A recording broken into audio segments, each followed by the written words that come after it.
Thinking of those families in Little Sure Emily tonight. are.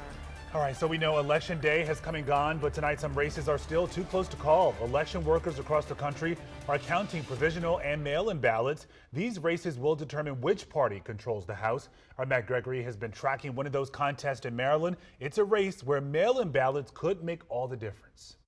So at this point, you already know who won the presidency, and you also know, if you've been paying attention, that Republicans now control the Senate.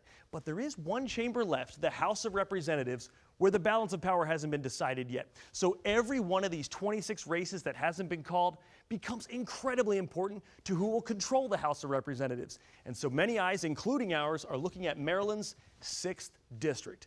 Now this race pits Democrat McClain Delaney against Republican Neil Parrott. And so far, at this point, they're only separated by less than a percentage point in terms of vote totals. And it's about 1,300 votes that separate the two. McClain Delaney is actually in the lead. But there are still thousands of provisional ballots as well as mail-in ballots that need to be counted.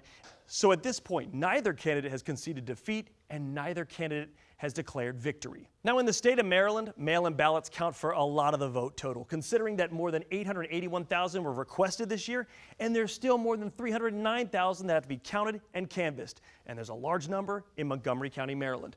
But they can only be counted if they were postmarked by November 5th and counted up until next Friday, November 15th. But looking at the 6th district, you're probably wondering, hey, it's so close. Is there going to be a recount? Well, in the state of Maryland, there are no automatic recounts, and you can only file for a recount within 3 days of the vote certification process. And the petitioner or the candidate has to pay for the process of the recount. However, that cost is dropped if the recount changes the outcome of the election. And this could happen because, as we pointed out, the 6th district is so close right now, which means it won't just be our eyes looking to see if there's going to be a recount or what the outcome is of that race.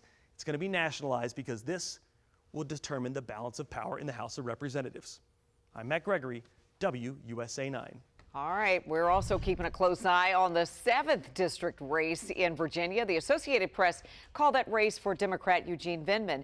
Just a few hours ago, his Republican challenger, Derek Anderson, conceded. Anderson says he's got no regrets about being his hometown's candidate. And we are still waiting to